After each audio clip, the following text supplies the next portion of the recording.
3 small yeses got pulled out of you today. A free sample, a tiny favor, a quick agree to continue. None of them felt like anything. That's exactly why they worked. The ask that actually cost you something came later, after you'd already decided, without meaning to, what kind of person you are. Influence doesn't feel like pressure. It feels like your own idea. So let's take it apart, one move at a time, starting with the one doing more damage than the others combined. In 1966, 2 researchers, Freedman and Fraser, sent people door to door in a quiet California suburb. The ask was almost nothing. Would you display a small 3-inch sign in your window about safe driving? Nearly everyone said yes. Who refuses a tiny sign? 2 weeks later, a different researcher came back to the same houses, this time with a completely different request. A large, ugly billboard, planted right on the front lawn, reading "Drive carefully" in letters you couldn't miss. But the group who'd already said yes to the tiny sign, 76% said yes to the billboard. Same neighborhood, same pitch.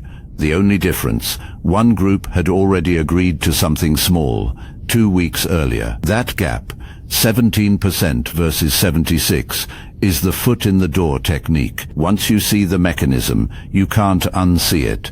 It is not that the small sign warmed people up to the researcher. It's that saying yes once quietly edited how they saw themselves. I'm the kind of person who supports safe driving. I'm the kind of person who helps out when asked. And when the big request landed, refusing it would have meant contradicting that freshly built self-image. Psychologists have a name for the discomfort of that contradiction. They call it cognitive dissonance. Your beliefs and your actions clash, and clash feels bad, so your mind resolves it the easy way.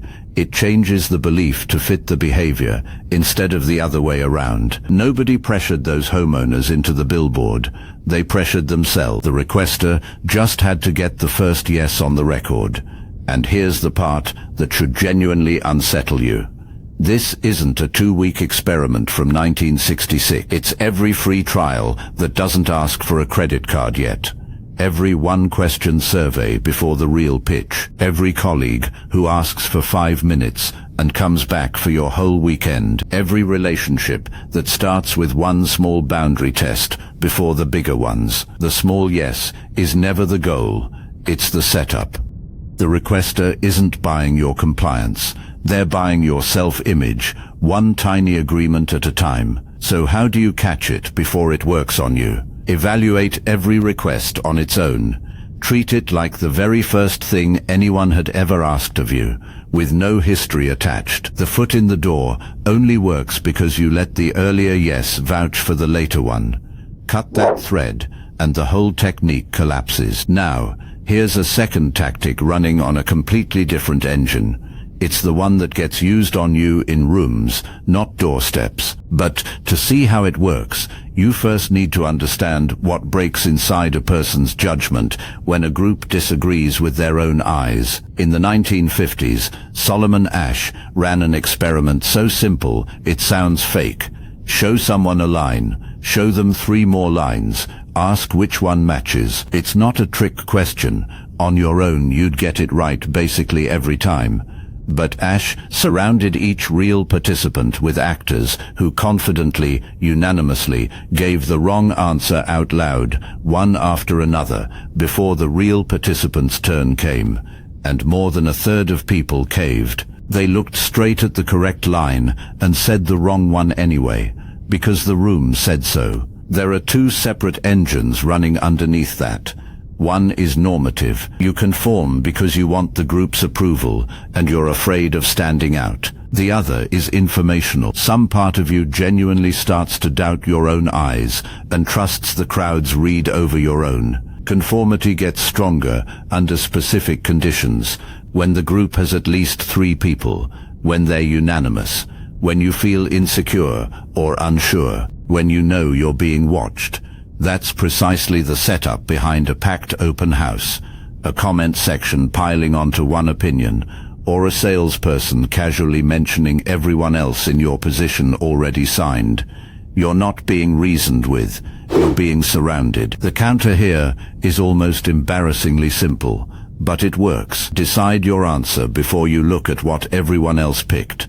Write it down, say it in your head, commit to it privately. Asch's own data shows that once someone has publicly committed to a position, conformity drops sharply. The unanimous room only overpowers you, while your judgment is still soft and unformed. Harden it first. There's a third lever, and it's the quietest of all, because it doesn't even bother with arguments. Psychologists split persuasion into two routes. The central route is when you actually think through the substance, the facts, the logic, the trade-offs. That kind of persuasion sticks because it's built on real reasoning you did yourself. The peripheral route skips all of that. It works through cues that have nothing to do with whether the thing is actually good, how confident the person sounds, how attractive they are, how much everyone around you seems to want it, how urgent it feels. Peripheral persuasion is fast, and it's shallow, and it's exactly what gets used on you when someone wants a decision before you've had time to think one through. The tell is almost always urgency. If a choice suddenly needs to happen right now, that's not new information about the thing you're buying. It's a signal that somebody doesn't want your central route turned on. The counter is one sentence, and it works almost every time. I'll think about it. Not because thinking always changes your answer, but because it moves the decision out of the peripheral route and back into the one that's actually yours. So here's what happened to you today, laid out plainly. Something asked for a small yes first, to quietly edit who you think you are. Something else surrounded you with apparent agreement, so your own read on reality felt shakier than it was. And something else rushed you, so you'd decide on vibes instead of substance. None of it needed to look like pressure, because the best version of it never does. It just feels like your own conclusion, arrived at naturally, on your own time. You don't need to become paranoid about every interaction to protect yourself from this. You just need 3 habits.